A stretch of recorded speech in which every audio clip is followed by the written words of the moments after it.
આજે તો લાડવા બનાવવામાં રાતના 12 વાગી ગયા.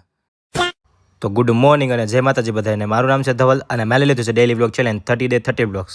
અને સવારમાં તો દેવી સુતી તો કેવી માસૂમ લાગતી હતી, દાંત કાઢવા માટે વિડીયો ઉતાર્યો હતો. અને બસ થઈ ગયા આપણે નાસ્તો કરવા માટે રેડી, અને નાસ્તો કરીને આપણે નીકળી ગયા ઓફિસે જઈને થોડું ઘણું કામ કર્યું અને થોડીક રેપિડો હલાવી લીધી હતી. અને બસ આજની અર્નિંગ થઈ ગઈ હતી આપણે 137 રૂપિયા. અને બસ આવી ગયા રેપિડો હલાવીને ઘરે. અને ઘરે આવીને દેવી સાથે થોડીક વાર રમાડી દીધું. દેવી સાથે હાથેથી રમતી હતી. એટલી જ વારમાં આપણું જમવાનું થઈ ગયું હતું રેડી, એટલે બેસી ગયા આપણે જમવા માટે. અને આજે બનતા હતા આપણા ઘરે લાડવા માટે, એટલે લાડવા બનાવવા માટે ગોળ નાખવો પડે. તો મમ્મી કીધું બેસી જા ગોળ સુધારવા માટે, અને આપણે બેસી ગયા ગોળ સુધારવા માટે. અને આજે ખબર પડી કે ગોળ સુધારી નાખવો પડે ને લાડવા બનાવવામાં આટલી મહેનત કરવી પડે. અને આપણે તો બસ બેઠા બેઠા ખાતા હોય, અને ગોળ સુધારતા લાગી ગયું હતું હાથમાં. અને થોડીક જ વારમાં આપણે કરી દીધું ગોળનો ઢગલો, કારણ કે એટલો બધો ગોળ સુધારી નાખ્યો કે કલાક વહી ગઈ. અને પછી શું મમ્મીએ કરી દીધું બધું રેડી, અને થઈ ગયા હતા આપણે લાડવા રેડી. તો બસ આપણે થઈ ગયા હતા ખાવા માટે રેડી, પણ ઘડિયાળમાં જોયું તો રાતના વાગી ગયા હતા 12.